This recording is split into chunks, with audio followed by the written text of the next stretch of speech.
future generations in pursuit of inclusive development, justice, equity, and shared prosperity for all. Your Excellency, ladies and gentlemen, the golden thread that binds these generations together is the enduring state and the indomitable spirit of our people, as well as in our national symbols. Article 9 of our Constitution defines the national symbols of the Republic of Kenya as the national flag, the national anthem, the coat of arms, and the public seal. These symbols are not just images, sounds, or instruments. They are sacred emblems of our unity, our independence, and our sovereignty. They represent the authority of the state and the shared identity of the Kenyan people, both within our borders and around the world. As a solemn reminder of the responsibility carried by those entrusted with public service in all the arms of government, and to formally begin this historic celebration, we shall now witness the ceremonial presentation of the following instruments: the original copy number 1 of the Constitution of Kenya, which was assented to by the third President of the Republic, His Excellency President Mwai Kibaki, on this date 15 years ago. The national flag first hoisted at independence in the year 1963. The original musical score of the national anthem as approved by the cabinet and played at independence, the coat of arms, and finally, the public seal. The copy of the Constitution will be presented by the Honorable Attorney General, whose office is constitutionally mandated to promote and uphold the rule of law and to protect the public interest. The remaining national instruments will be presented with honor by the Kenya Defense Forces, the dedicated protectors of our sovereignty. Your Excellency, sir, distinguished guests, at this moment, I am now respectfully requesting that we all arise for the conveyance and installation of copy number 1 of the Constitution of Kenya, along with the national symbols of the Republic. Over to KDF. Basi Mheshimiwa Rais, hivi sasa tutaweza kupokea nakala rasmi ya katiba yetu ya Kenya, ikiweza kuletwa na mwanasheria mkuu Mheshimiwa Dorcas Oduor. Katiba, Mheshimiwa Rais, ni sheria kuu ya nchi ambayo sheria zote hutoka ndani ya katiba hii. Tarehe kama ya leo Agosti mwaka wa 2010 tuliweza kuasisi katiba hii.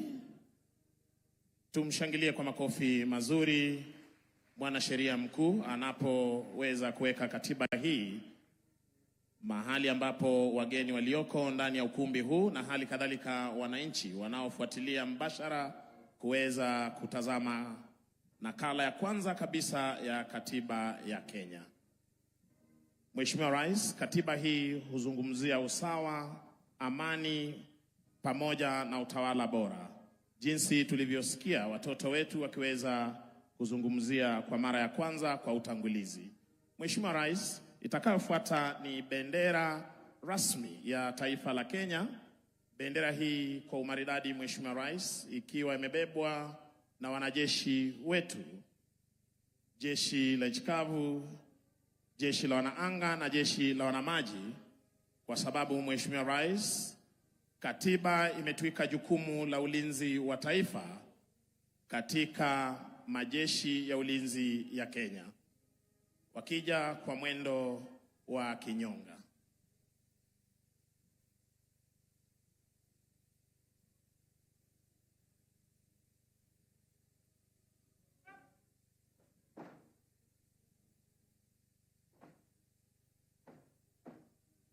Mheshimiwa Rais, utatazama wakiweza kufungua bendera hii. Rangi ya kwanza kabisa ni rangi nyeusi ambayo inazungumzia sisi kama Wakenya. Kisha tuna rangi nyeupe ambayo huzungumzia amani na umoja wetu. rangi nyekundu ambayo inazungumzia damu tuliyoweza kuipoteza wakati wa kupigania uhuru, na rangi ya kijani kibichi, Mheshimiwa Rais, kuzungumzia masuala ya kilimo na mali ama rasilimali ambazo tuko nazo kama taifa. Tuwashangilie kwa makofi mazuri Mheshimiwa Rais, hii ikiwa ni nguzo muhimu katika vyombo vya mamlaka. Basi wataweza kukunja bendera hii rasmi ya taifa la Kenya kabla kuweza kuondoka mahali hapa.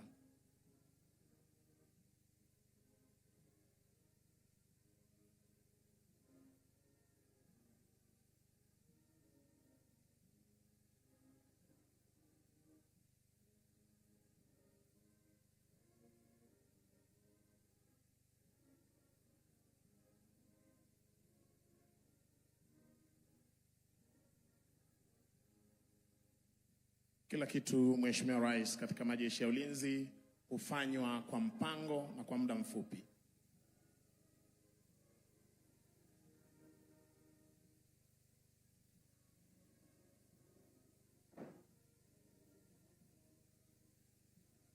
Wakiweza kuondoka kwa mwendo wa kinyonga, kabla ya kuondoka Mheshimiwa Rais wataweka bendera hii kwenye stand kisha waweze kuondoka.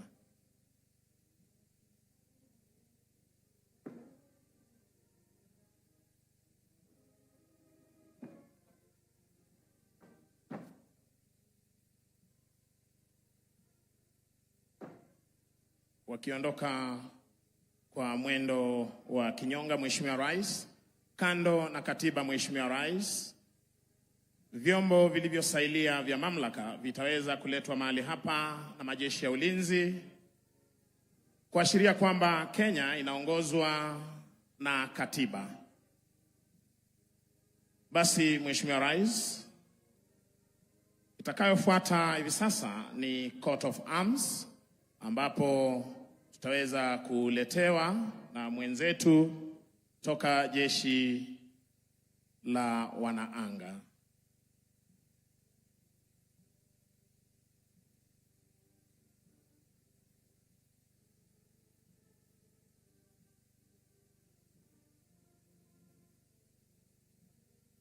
Mheshimiwa Rais, samahani, ni relics za wimbo wa taifa, maneno ya wimbo wa taifa, ambapo Mheshimiwa Rais, tulivyoweza kukariri muda wa mfupi ulioweza kukamilika wimbo wetu wa taifa, tunaanza na kumwomba Mwenyezi Mungu aweze kuilinda nchi yetu, undugu na ushirikiano, uzalendo na hali kadhalika Mheshimiwa Rais kuzidi kulinda taifa letu. Tumshangilie kwa makofi mazuri anapoweka nakala hii ya wimbo wa taifa ama maneno ya wimbo wa taifa kwenye stendi.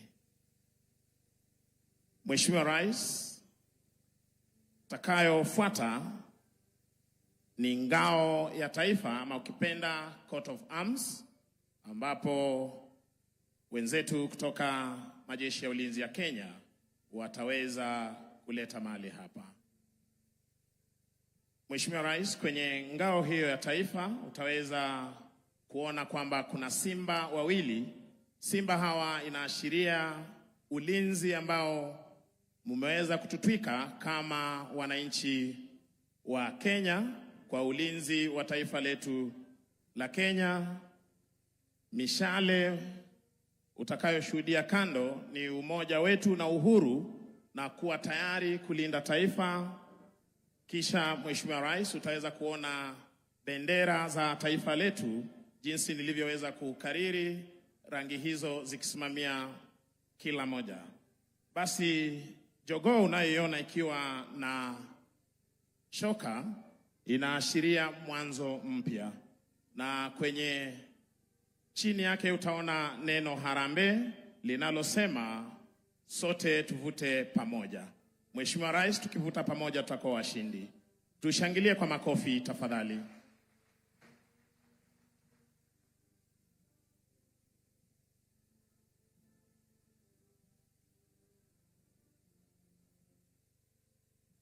Mheshimiwa Rais kutufungia wanapoondoka.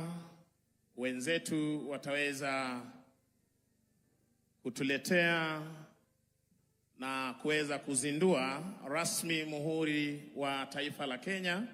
Muhuri huu Mheshimiwa Rais, ambao huwapa walio uongozini mamlaka ya kuweza kutekeleza wajibu wao kwa niaba ya Wakenya.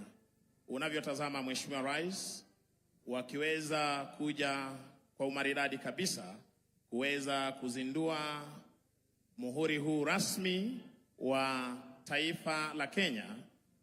Na hii leo Mheshimiwa Rais, wananchi pia watapata fursa ya kuweza kushuhudia muhuri huu kwa umaridadi, wakiweza kuletwa na Regimental Sergeant Major ili wakaweze kutekeleza wajibu huu.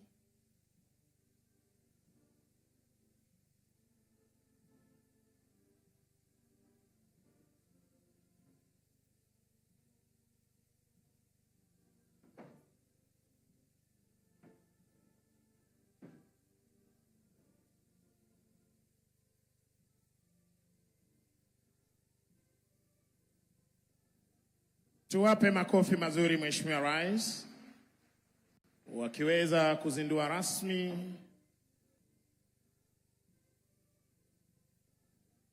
Tuwape makofi mazuri Mheshimiwa Rais wakiweza kuzindua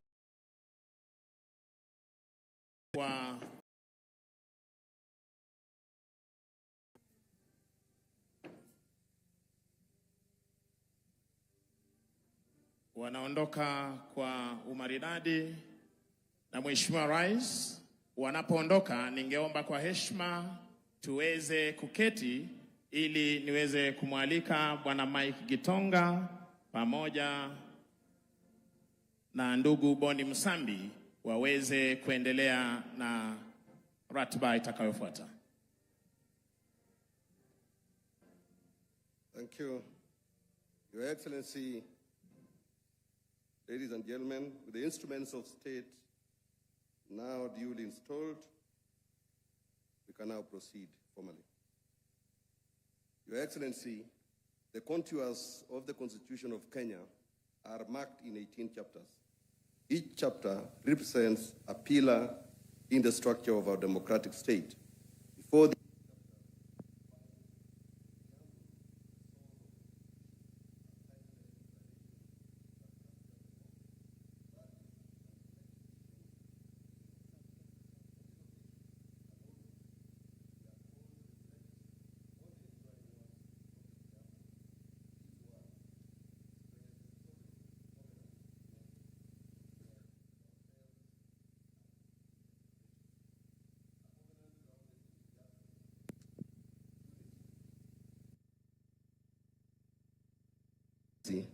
Sir, ladies and gentlemen, we will now showcase a brief replay of the promulgation day embedded in the echoes of this preamble. Ladies and gentlemen, the replay.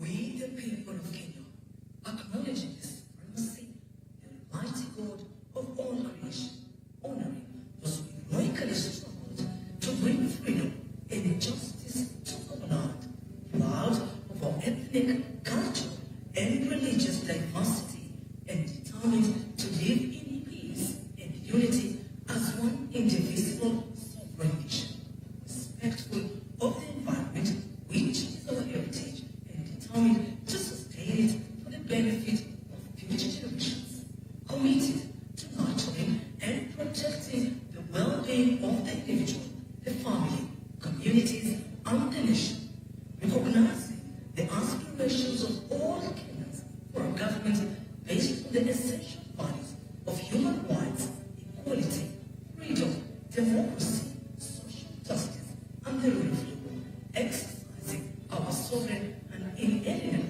right to determine the form of governance for our country and how having participated fully in the making of this Constitution, adopt, enact, and give this Constitution to ourselves and to our future generations.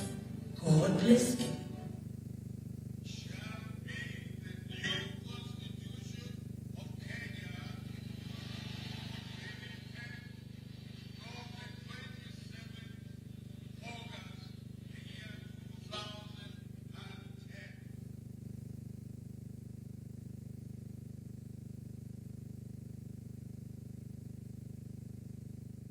Your Excellency, ladies and gentlemen, among the most transformative features introduced by the Constitution of Kenya are two foundational pillars: the establishment of a devolved system of governance and the creation of constitutional commissions and independent offices as provided for under Chapter 15. As part of the framework of the organization of government, the mandate to coordinate the implementation of the recommendation of these commissions and independent offices, as well as to oversee the working relationship between the two levels of government, is vested in the office of the Deputy President. It is in the recognition of this constitutional mandate that today's summit is jointly convened by His Excellency the Deputy President and the Honorable Attorney General. It is now my distinct honor and high privilege to invite His Excellency the Deputy President of the Republic of Kenya to deliver his introductory remarks and formally set in motion the program of this historic first KATIBA Day. Welcome, Your Excellency.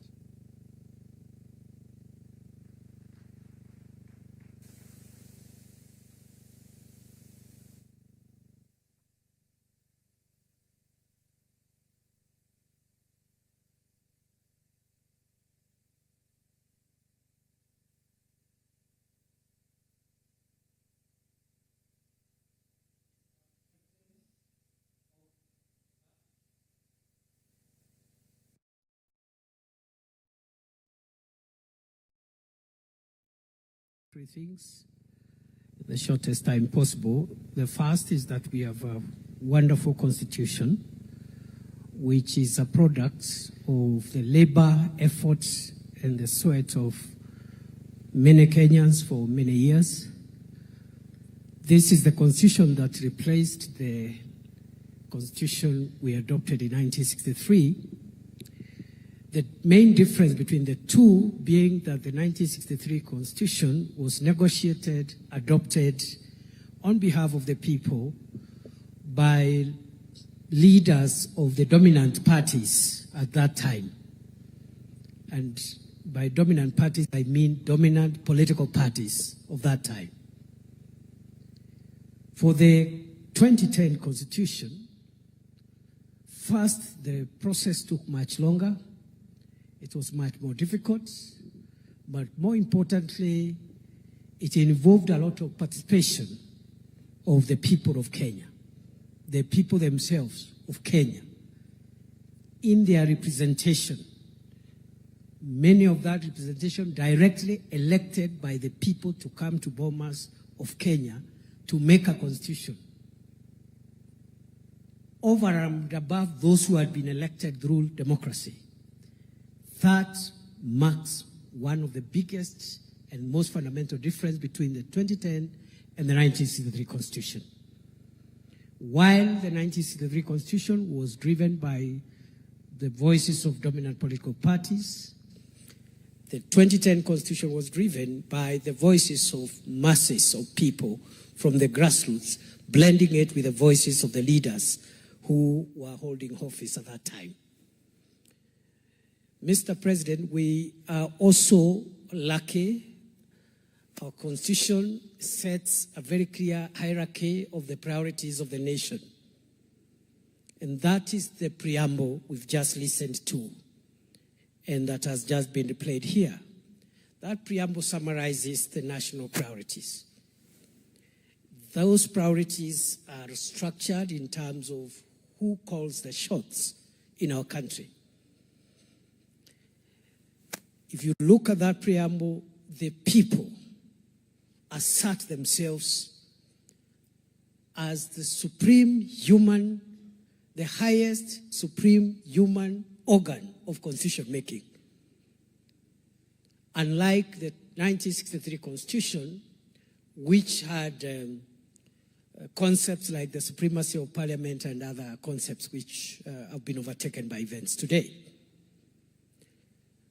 Interestingly, Your Excellency, I have noted as a student of constitutional law that the same preamble, the people asserting themselves as the highest constitution-making organ, the people, they do recognize two things: that this nation exists subject to a higher authority, the Almighty God of all creation. That part is normally left a lot in constitution making, especially in analyzing the structure of our constitution. But the preamble also has told us downstream, the people who are the highest human constitution making organ have delegated most of what they would be doing themselves to organs of states and to the levels of government that are represented here. Both the organs of state, the three arms of government, and the two levels of government. Your Excellency, that preamble also helps us to understand our national values. We respect the individual, the family, the community, and the nation. That hierarchy, again, of the units that constitute our nation are spelled out there. The other feature, Your Excellency, again summarized in the preamble and elaborated in the many chapters, the 18 chapters that follow, is the feature that talks about intergenerational responsibilities and equity between generations. And the Constitution asserts that no generation is superior than the other. There are obligations of the present generation to future generations in perpetuity. Another distinguishing factor or ingredient of that Constitution is the national values, the rule of law, democracy, social justice, and even environmental justice. Again, it is spelled out in the preamble. The other feature is the checks and balances system. If you look at the chapters on the three arms of government, the legislature, the executive, and the judiciary, and how they relate with each other, the national government and the county governments, the independent commissions and offices, again, that relationship has been defined there. Two other distinguishing characteristics before I end my remarks, Your Excellency. And the one is that the Constitution creates a very, very paradigmatic shift on the rights and freedoms of the individual in a very dramatic way. And even as we pause to look at the challenges we are facing as a country today to implement this wonderful Constitution, one of the areas that has brought a lot of heavy lifting as a nation is that issue around the freedoms of the individual and how individual citizens relate with one another. Finally, Your Excellency, this Constitution, again in the preamble, summarizes our sovereignty as a nation in two aspects. One is it has said that we must protect the nation and its people so that we can be free from fear and free from want. Those are two important aspects of this Constitution. The freedom from fear is what protects individuals and citizens so that they are not harmed by one another. They are not harmed by organs of state. They don't harm each other. And then you have the military for the defense and also the institutions of internal security for the internal moderation of law and order to prevent us from hurting each other so that we can be free from fear. But finally, this constitution is also about our sovereignty so that we can be a country free from want. Again, this is a very, very drastic introduction, not only for Kenya's constitutional framework, but for constitutional theory, a country free from want. Again, this is a very, very drastic introduction.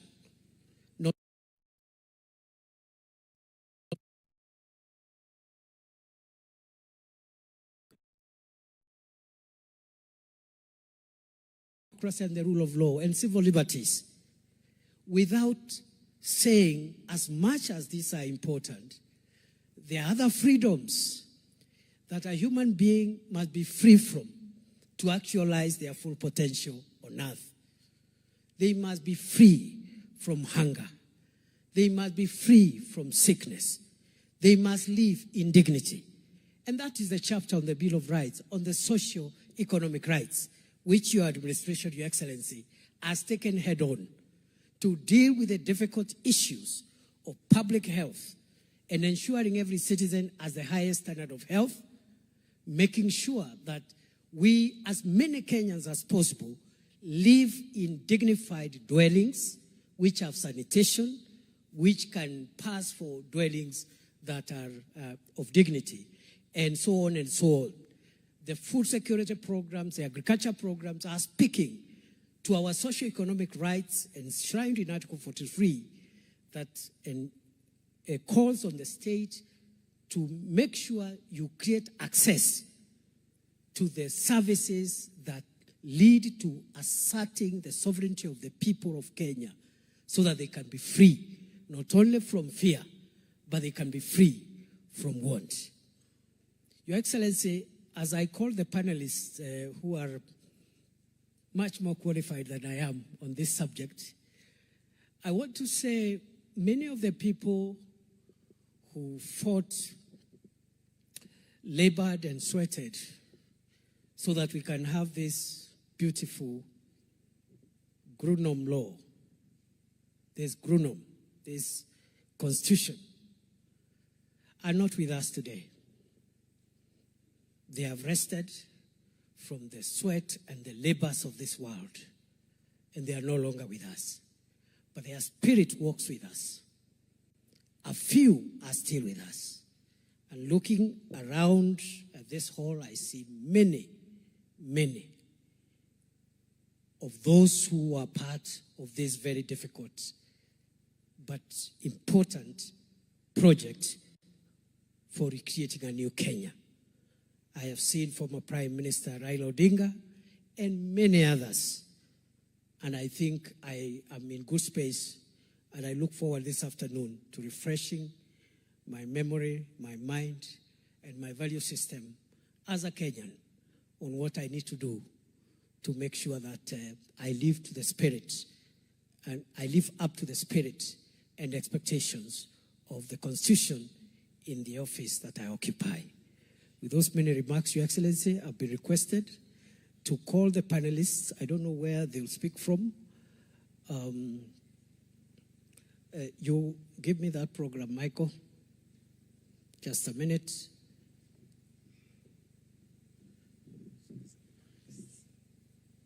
Where will they sit? They will come here. So, Your Excellency, sorry if I've spoken for long. You know, in your presence, my speech should be short. But I speak for long when I'm doing my own events. I'm sorry about that. I will call the following panelists who represent various shades of representation. The first one is our sister, my colleague in the profession, the Honorable Lady Justice Jokin Dung, Judge of the Supreme Court, to represent the judiciary.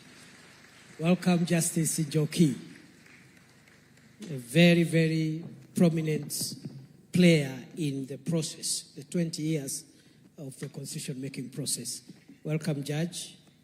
I'll also call another colleague of mine and my senior in the profession and also in the academy, Professor Makau Mutua, Senior Presidential Advisor on Constitutional Affairs and Human Rights. Again, he needs no introduction. I will also call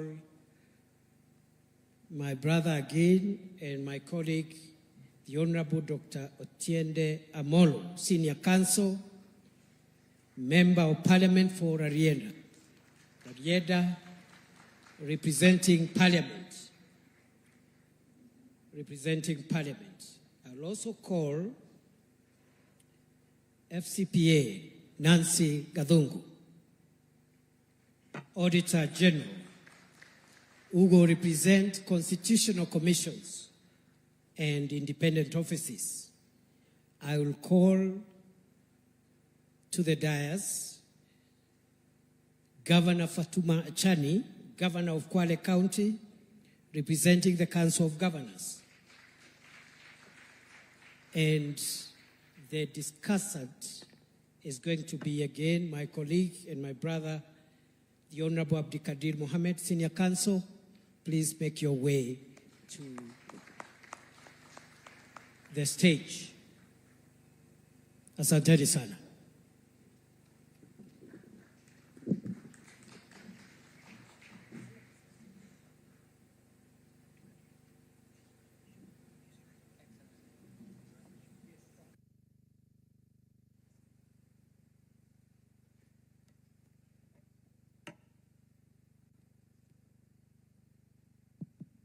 Thank you, Your Excellency. I think we'll go straight into it. Your Excellency, the President, distinguished ladies and gentlemen, our hope is that we're going to have a fairly open, transparent discussion on the achievements and the challenges our KATIBA has faced 15 years down the line. For a long time, we have referred to the KATIBA as the new constitution. I think the population mean in the country is about 19 years. The KATIBA is 15 years old. I think it's fair to say that a majority of Kenyans have lived with this constitution. So they are born after the promulgation of the KATIBA. And the KATIBA over the last few days has had quite a bit of discussion, Your Excellency, because of your gesture to honor this day going forward. And I wish to thank you sincerely, Your Excellency, for that gesture, because constitutions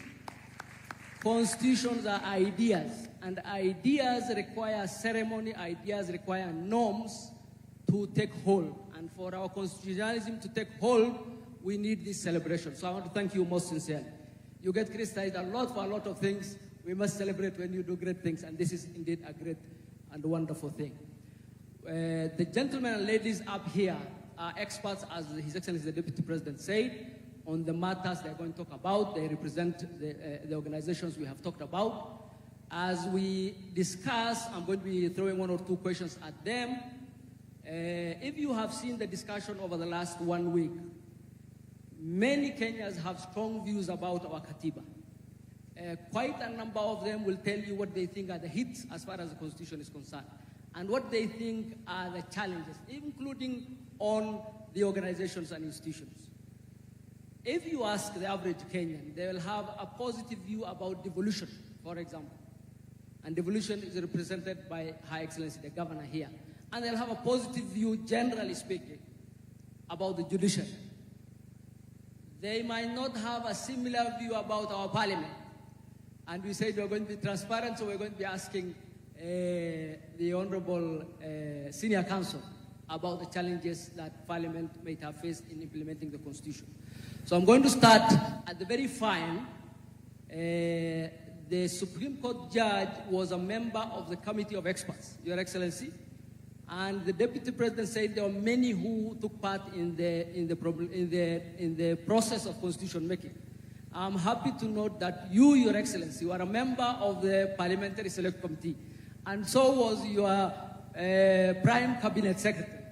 And of course, our former Prime Minister was a key player in the process. But on this side, we have the senior counsel on that end who was a member of the Committee of Experts, and her ladyship, the Supreme Court judge, who was also a member of the Committee of Experts. Those are the two organs that really process the KATIBA in terms of the review process. So I'm going to ask Justice Njoki, who was a former parliamentarian, who is a lawyer of much repute, and who, during her time, championed quite a bit of the Bill of Rights. What she thinks really the Constitution has delivered for the judiciary, to the point where Kenyans think the judiciary ought to be celebrated. Justice Njoki.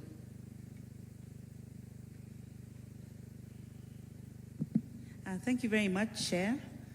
I think that the thinking during the drafting of the Constitution, that the judiciary was a subject matter, that there was trust deficit around the judiciary because most of the judges, or all the judges, were direct presidential appointees. The judiciary had no budget, and therefore Kenyans were very untrusting or distrusting. I think moving from the promulgation of the Constitution of Kenya 2010, we've seen many changes. We now see far much more decisional independence of judges, where judges fear not that night phone call from State House, as was in the dark days, where now we have seen more operational independence, as gradually the judiciary is getting a little bit more funding, that is increasing staff. We are now increasing judges. The judiciary is now operational in 47 counties, and therefore access to justice, which was partially a vision of the Constitution, is now, we are on the journey there. There's also the issue of Kenyans who now come to the judiciary. And people say that Kenyans are very litigious. They come to court on every matter. I think that it should be celebrated. There was a time before the Constitution of 2010 when not all Kenyans could come to court. There was the issue, what we call formally in the legal language, of locus standi. But now, any Kenyan can come on any issue, and they are doing so. And therefore, I do believe that the Constitution is working, and the judiciary too. Thank you very much. A round of applause for her, but I'll still be with her. And we said we're going to be transparent. So indeed, there are also those who see some challenges when it comes to the judiciary in terms of overreach of the judiciary. For example, the gentleman next to me, representing the executive, probably will say they are having it difficult to run the executive because of overreach by the judiciary. There are those who would say that the judiciary has independence, it cannot be touched by any outside party, yet the judiciary shields its officers from accountability. What would be the remarks from the Lady Justice? And I understand you are a sitting judge and your remarks will be circumscribed. I think that the Constitution is very clear in Article 10, where all the national values bind all state officers, those who work in the executive, those who are in parliament and in the judiciary, that we must follow the rule of law, that there must be transparency, accountability, we must allow participation of the people. Therefore, it is the duty of the judiciary to be the guardian of the Constitution and to defend where any arm of government does not follow the Constitution. That cannot be judicial overreach. That can only be fidelity to the Constitution. There are many challenges, of course. We've seen that as we listen to some of the cases. There are a number of tough wars. You know, some of the cases that come before us, some are between Senate and the National Assembly, others are between the national government and the county government. But those are disputes that we do resolve. However, there is a concern that sometimes political questions are brought to the courts, and courts cannot answer political questions. Courts may only answer judicial questions and points of law, and perhaps, therefore, the political class ought to be encouraged to resolve political disputes outside of the corridors of the courts? Thank you very much. Let me go on the other side. Senior Counsel, Parliament is the first institution of the Constitution. Much is given by the Constitution to Parliament. It has the power of the purse, it has the power to vet the President's senior appointments, it has the power to make laws, it has the power to summon any and all government organs. Yet, I think I speak for many if I say many Kenyans are not happy with our National Assembly and our Senate, starting from the President and the former Prime Minister all the way to the villages. What is it about Parliament that has not endeared itself to the people as far as the powers given to Parliament by the new Constitution and the powers given by the people to Parliament? Thank you, Session Chair. First, allow me to thank the President for the proclamation. Your Excellency, you will be surprised when you are watching the ceremony for promulgation. I'm sure you did not see the Committee of Experts anywhere. We were 9 of us, 3 international experts, 6 local experts. Our chair has since passed on, the Honorable Nzamba Kitonga SC, and I'm praying that he might be recognized posthumously. But as soon as we released the final text of the Constitution to the government printer, nobody remembered us. We didn't even have a seat. So it is today that now I have a seat. So I thank you 15 years later. Njokindungu will tell you, Professor Sempebwa brought his wife all the way from Uganda and could not sit. Secondly, fortunately for us, both yourself and the Prime Minister were in Parliament, and you are there much longer than me. So if there are things to be known, I'm sure you know them. But more fortunately, I'm here with my Speaker, Session Chair. I hold no leadership position in Parliament. So if anybody is to be crucified, please look for the Honorable Wetangula. Me, I'll give my perspective. I will give my perspective from having participated in the Committee of Experts to my experience now in 8 years. First, I am the first to concede, and I've said this and I've conceded it in public, that I don't think we are doing well in Parliament, especially the 13th Parliament. I am not here to apologize. But just like all other branches, there are successes, but there's work to be done. At least in our favor, 15 years down the line, we still have a bicameral Parliament. 15 years down the line, we've held elections regularly. We are still able to vet. We are even able to impeach, as we recently did. So at least it is there. But there are 2 problems that I see. One is historical and one is institutional. The historical one, Chair, you will remember, is the problem between the National Assembly and the Senate. In the Committee of Experts, we had designated the Senate as the upper house.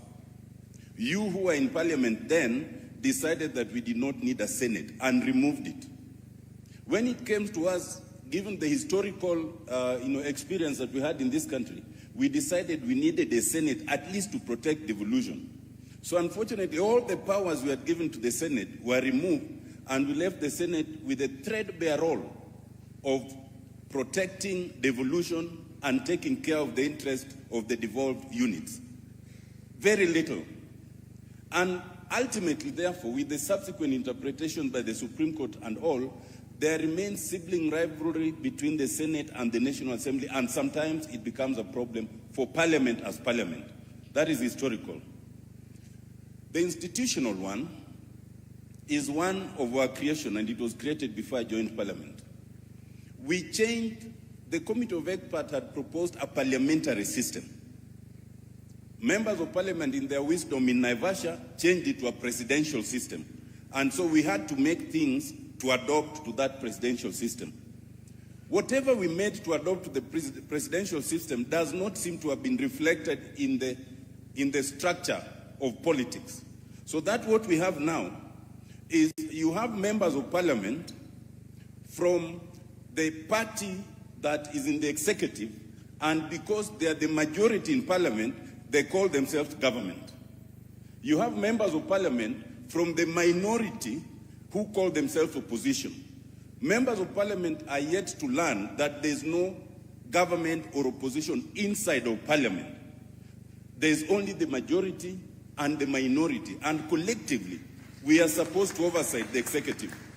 That we have not learned, and it's something we struggle with, and that's part of the problem. I think moving forward, there are things to be done. One, is Parliament must seriously work on the trust deficit that we currently have. But secondly, and Njoki talked about judicial overreach, we had a colloquium with the judiciary recently, and I made the proposition that while the judiciary is free to handle Parliament in any way, especially when it's doing a quasi-judicial duty, please let Parliament handle legislation, because there are inbuilt mechanisms. You can find us wrong later. But lastly, from the executive perspective, it must also reduce its chokehold on Parliament. Kidogo tu, then we'll be able to move forward. Thank you very much. But may I remind the senior counsel that power is never given. The Constitution has clothed Parliament with the powers to oversight the executive. It's just that Parliament has decided to go to sleep. So probably is to ask Parliament to wake up and don't give the President everything he asks for. So let me ask Professor, who represents the President's office. The executive is the largest organ of government. The executive is the implementer and usually is the culprit when it comes to rights. What is it about our KATIBA that has limited the powers of our executive to make sure that the executive is accountable to the people? Thank you very much, Abdul Kadir. I just want to say, first of all, you'll sympathize with me because you have asked me to answer a question and to speak about the executive in the presence of my boss. I have told you that in the military, when you want to speak freely, you ask your commander to speak freely. So we'll ask the President to give you permission to speak freely. Luckily, the 2010 Constitution protects me from any adverse conduct from anyone in the Republic. I just want to say that of the three arms of government, the one that has the awesome responsibility for the security, the protection, and the prosperity of the Republic of Kenya is the executive. This is a job like no other. Now, in constitutional theory, as you know, and political practice, the three arms of government are supposed to be co-equal. But I think it is common knowledge to philosophers and scholars that the executive is the first among equals. And you recall, of course, that democracy itself, as a phenomenon for the governance of society, is a very difficult practice to execute. It was none other than Winston Churchill, who opined that democracy is the worst form of government except for all the others. Meaning that of all the systems of government, democracy is not perfect, but it is better than all the others. But Churchill also says something else.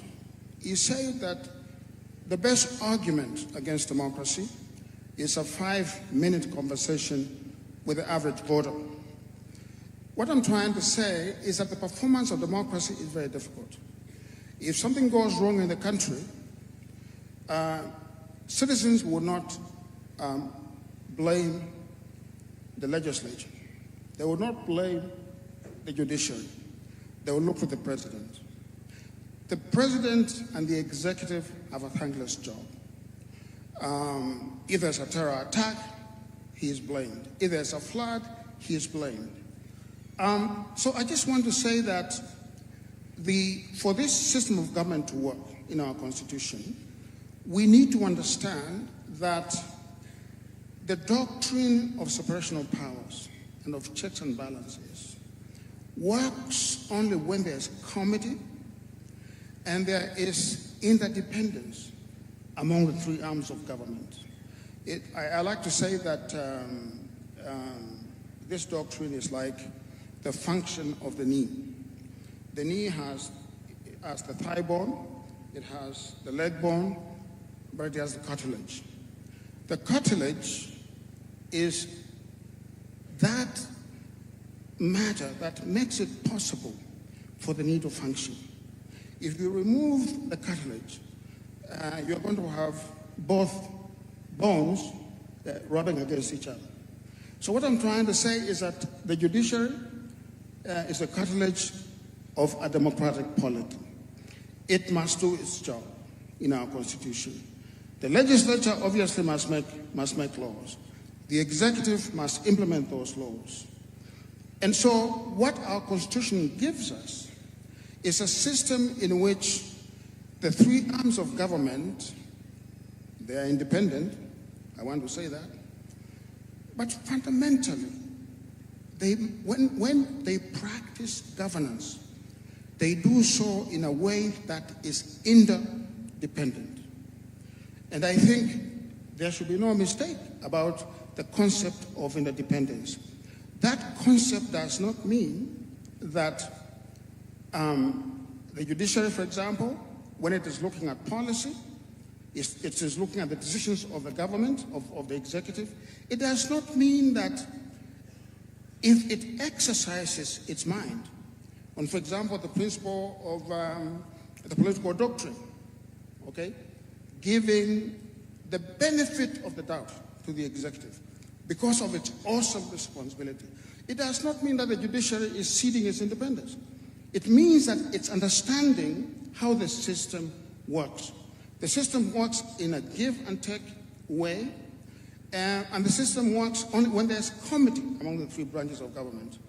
I just want to say also, because of recent conversations that have taken place, that the legislature itself, it represents the people. So, in a sense, the legislature must be almost as clean as Caesar's wife. Okay? And I have seen, and I want to say this in front of everyone here, I have seen a reaction by the legislature when it was called out on the question of corruption. I have to say that their reaction really could have been better. Instead of looking inward, which is what our Constitution demands, they became defensive and looked outward. Yeah? The judiciary, similarly. Obviously, the executive as well. But I think fundamentally, there has to be this working committee between the three arms of government.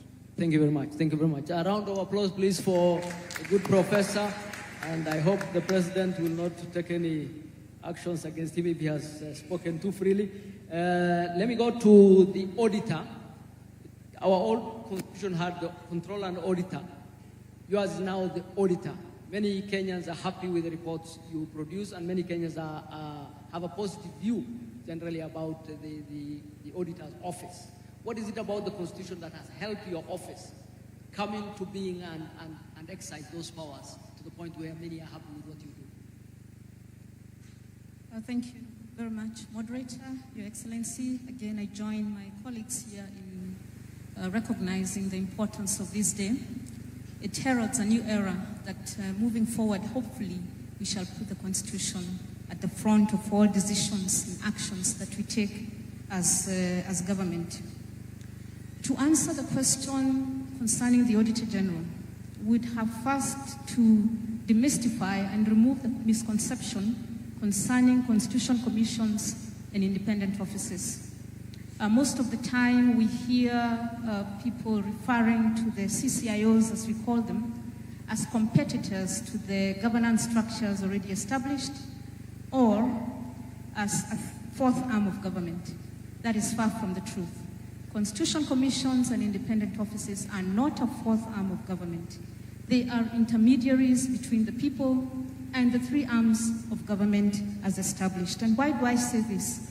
Allow me to go to Article 249. And this will also answer the question on the role of the Auditor General.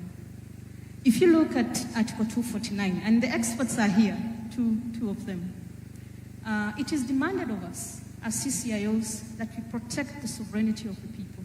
So the work that we do the established constitution commissions and independent offices are demanded by the Constitution to protect the sovereignty of the people. And why is that article there?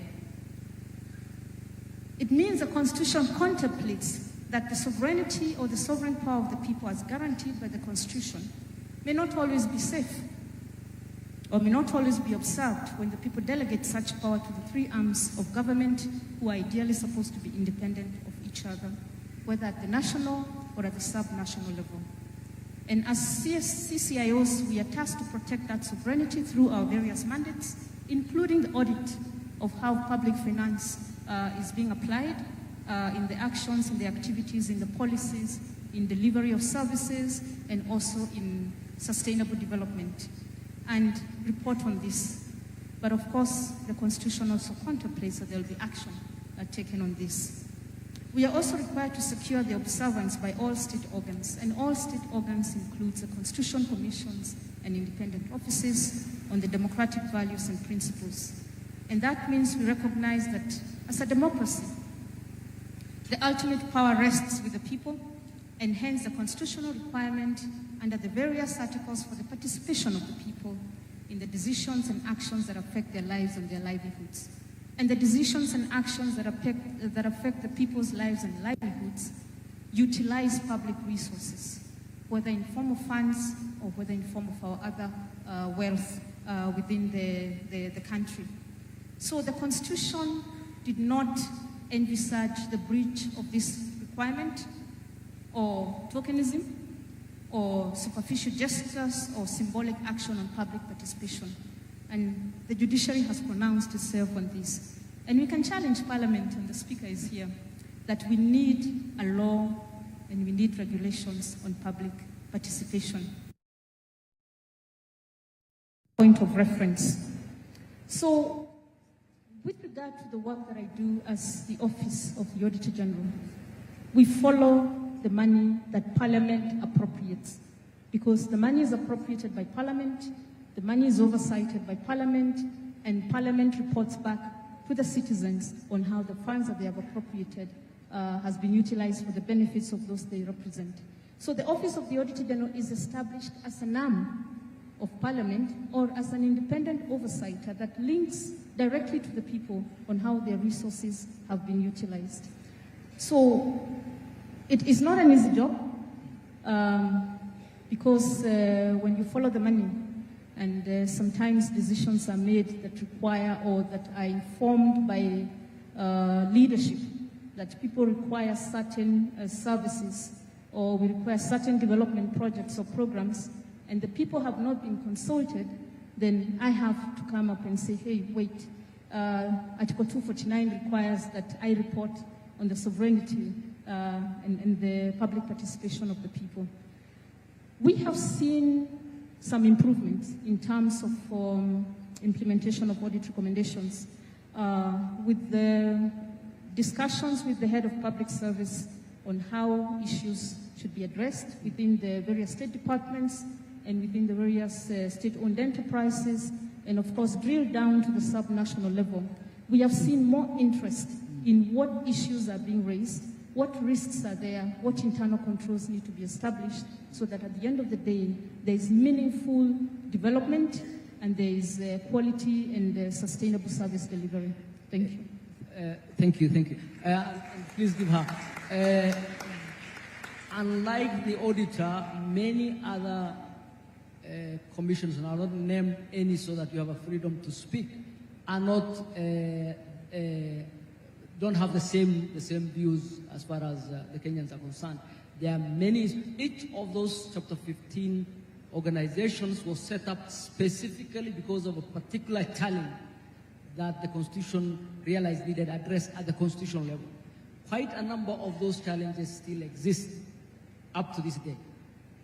Any of the areas would you say then, and there was a lot of hope that the constitutional commissions would really be a major answer to our constitutional problems, to our governance problems.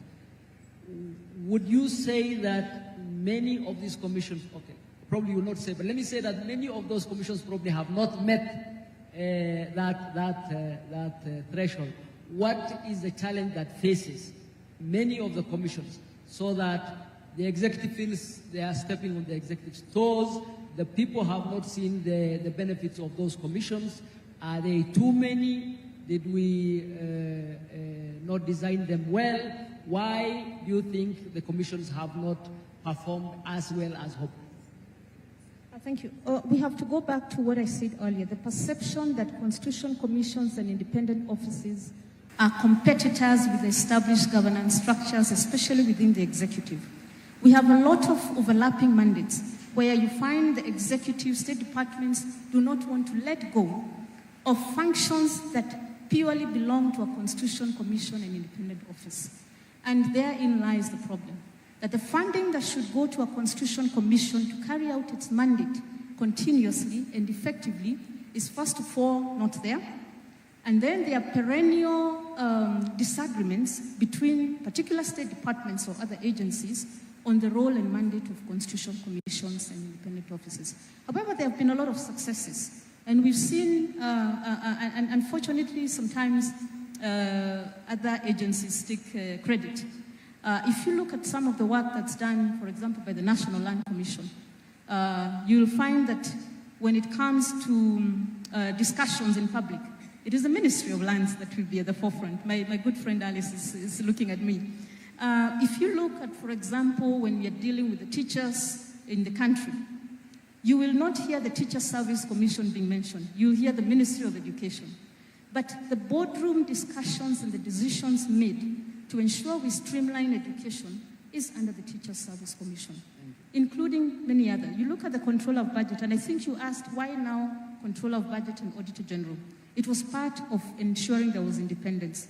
We had a Controller of Budget department within the Office of the Auditor General, because I am from those days, and it used to do purely the work that the Controller currently does, but not as in-depth as now required of her by the Constitution.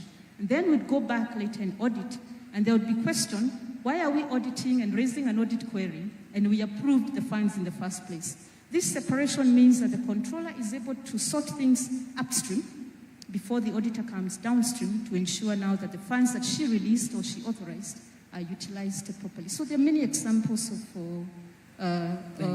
successes by constitutional commissions. Maybe what we now need to do is ensure the voice of the constitutional commissions in terms of the achievements is actually at the forefront and not drowned by other agencies. Thank you. Your Excellency, Governor, there is no doubt that majority of Kenyans view devolution as the most successful new addition that the KATIBA 2010 delivered. Many have, in fact, many call it the heart of the Constitution. What do you believe devolution has delivered for the people to get that kind of kudos from our people? Okay, thank you so much, Moderator. I must say I congratulate the drafters of this Constitution, and that is why I'm sitting here. It's because of it's the fruits of the Constitution. You can't imagine a girl from a marginalized community sitting as a governor and sitting before a committee of experts. That's a milestone, and that's why I'm saying the Constitution has immense gains compared to the challenges. Devolution is one of the gains of the Constitution, and it has brought governance, and it has promoted equity, inclusion, and also local development. If you look at the county governments, you can see in some areas, after 50 years of independence, they are now taking tap water for the first time since independence. We can see in health, the first years in Mandera was done during devolution. That's progress. Looking at Coast Region, the whole of Coast Region, we only had one facility serving as an ICU center. That is Coast General Hospital. But because of devolution, I have an ICU center in Kwale. We have renal units. I have an oncology center. So devolution has brought a lot of change. It has given people opportunity to participate, to propose what they want. We've given our people the opportunity to decide on what they want the government to do. And that's why we've seen a lot of changes in counties in terms of health, ECDs, like in my county, from 0 ECD to 540 ECD centers. From 0 ECD teachers to around 900 ECD teachers on permanent and pension basis. And this is happening all over the country. In terms of economy, the local economy has grown. Looking at my county, we have over 200 women and youth group companies who are doing business with the county government. It never used to happen. It's happening now. So devolution is a real thing which the Constitution brought to the people of Kenya. Asante sana. Now, with good things comes challenges. There are those who view governors and officials of the counties, or let me put it this way, how would you suggest we address the rampant question of misuse of funds at the county level? Okay, thank you. I must say, I don't know what's happened. It's like everybody's looking at the county government, and the money is all over the country. But you look at everybody condemning and criticizing county government when it comes to corruption. I want to call upon Kenyans to go and see what is happening in counties. True, the Auditor General does audits of all our books. So when you talk of corruption, unless the Auditor General does not do her work. But because they do audits, where does the corruption come in? So as counties, it's unfortunate that each and every time they talk of governance, they talk about corruption. There's so much, there are a lot of challenges which we are facing as county government, but all in all, counties are doing a lot of work. Thank you very much. And I agree with you, it's because of the transparency. Everybody knows every shilling that comes to the counties. Just like CDF. CDF, for those who have been in employment, will tell you is one of the most useful use of the shilling. The Kenyan shilling, one of the most useful uses in CDF. But because of its challenges in terms of the constitution, and because it's so transparent, it attracts a lot of negatives. But so are counties, and I agree. I think that's a good thing. I think it's good to accept that the challenges are there and see how we can address. Let me say that our KATIBA came with a lot. Constitutions are generally about limiting power. They're about limiting the power of the government.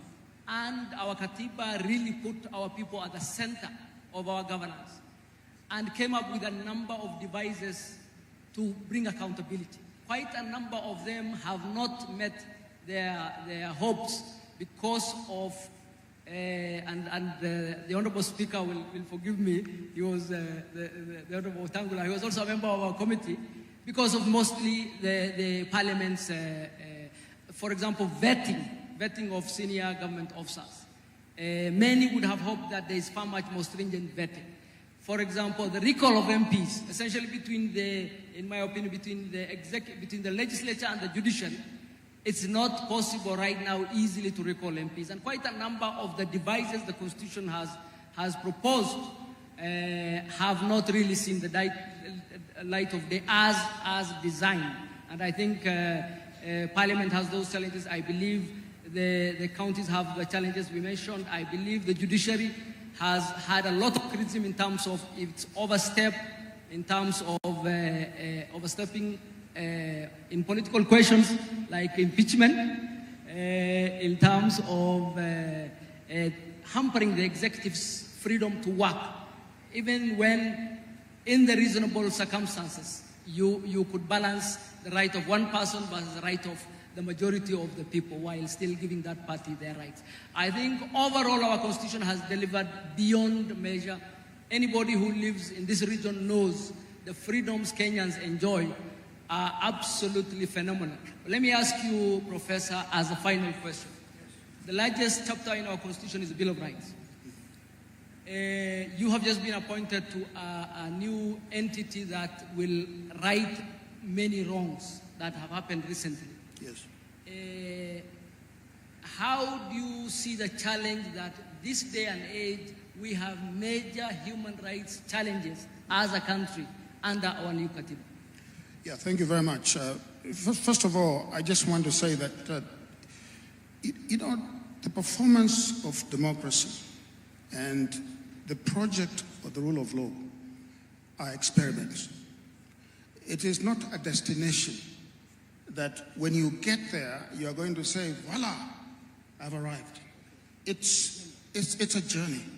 And if you look at the oldest democracies in the world, and I don't want to mention names, but maybe I can say this because I live there. If you look at the United States, for example, their democracy is several hundred years old. And we are seeing certain spasms, epileptic spasms in the United States, which tells you that they have had many, many decades of practicing this thing called the project of democracy. And yet, they are still yet to master the mores, the traditions, and the norms of democracy. This democracy here in Kenya is a very young democracy. And I would say that prior to the 2010 Constitution, we had an authoritarian state. Our democracy is only 15 years old. If you really look at the theory of democracy, the way you're supposed to look at it, 15 years of age. So it's a very, very short period. We've made many, many mistakes. I like to say that in writing the 2010 Constitution, we also overcorrected on some things. You asked a question about, for example, the constitutional commissions. There are too many, okay? But let me just say this. Human rights violations are an anathema to the Constitution.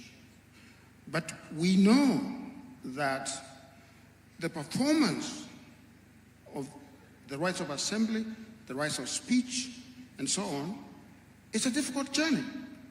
I was having a conversation with the Attorney General the other day, and we were talking about how in this country we need a protest law. A protest law that defines what happens when citizens rightfully exercise their right to assemble, so that some of the things that have happened do not happen. I want to say to the President that, Mr. President, you've been very bold. What you've done in appointing my panel of experts is unprecedented, it's historic, and it's really not happened on this continent. If you go back and you look at the South African Truth Commission, okay, with all due respect to my friend, the late Archbishop Desmond Tutu, not much happened there. People would go before the commission, they would tell their stories, there would be a few tears, and they would be given a Kleenex napkin to go and wipe their tears, and they'll be sent away. What we are doing here with the action by the President, we are doing the first limb of giving justice to the victims. Thank you. Thank you very much. Could we clap for everybody? Let me just finish, because I think it's important for me to say this, because there have been some questions. That is the first limb of justice. Compensation is an aspect of justice. We are not saying that we will not go further and make recommendations. For example, how do you reform our security and police and law enforcement to make sure that they understand what their role is? We will get there as a country, but this is an important action. It answers the questions in the Bill of Rights, and it answers those questions in a very good way, and we look forward to a very fruitful process in this panel that the President has appointed. Thank you so much. Prof, we have a lot of hope in that process, and we have a lot of confidence in you and your team. I know you have gotten a bit of criticism on those issues, but hang in there. And we thank the President for setting up that team. In actual fact, it really will go, in my opinion, a long way in healing the country as we move forward. Many don't know that the President was the Honorable Karua, who are the most active members of the parliamentary committee. If you look at the Hansard, the number of people who proposed or seconded, there is no doubt who will come top and second in that list. The president took a lot of energy when we were doing the KATIBA, and we thank him for this function. Let me say that... Can I say something?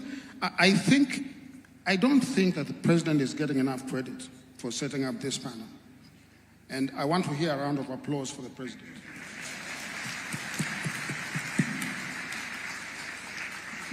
Thank you very much. Let me bring it to a close because the president has speak and many other items on the agenda. Let me thank the president for setting up this day. Let me thank the organizers for putting it together. Let me thank my panelists for a wonderful presentation. Could you give them a round of applause, please? Asanteni sana. Thank you very much.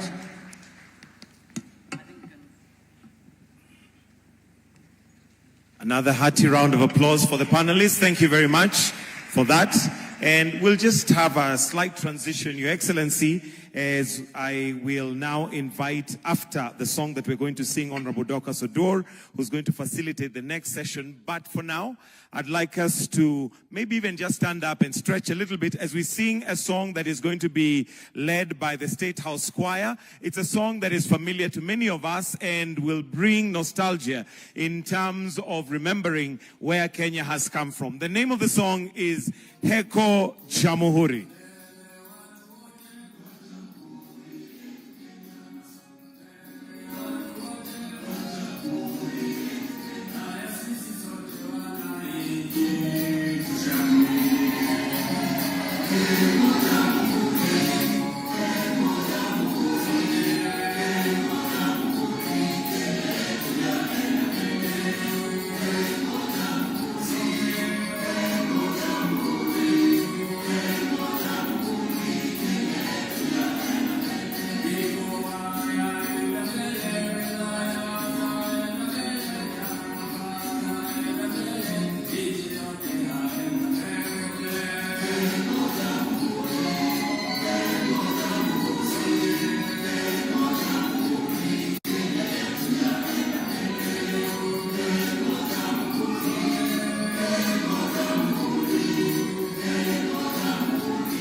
Sasa tunao uhuru kweli wa Kenya, wajetawala wananchi wafurahia.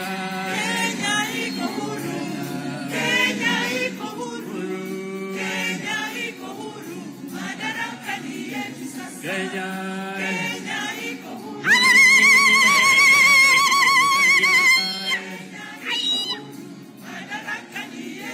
Serikali yetu imbioni tunaendelea mbele. Serikali yetu imbioni tunaendelea mbele. Tunafuata mwendo wetu Kenya warambe. Moto moto Kenya, moto moto Kenya, moto moto Kenya. Serikali yaenda mbele. Moto moto Kenya, moto moto Kenya.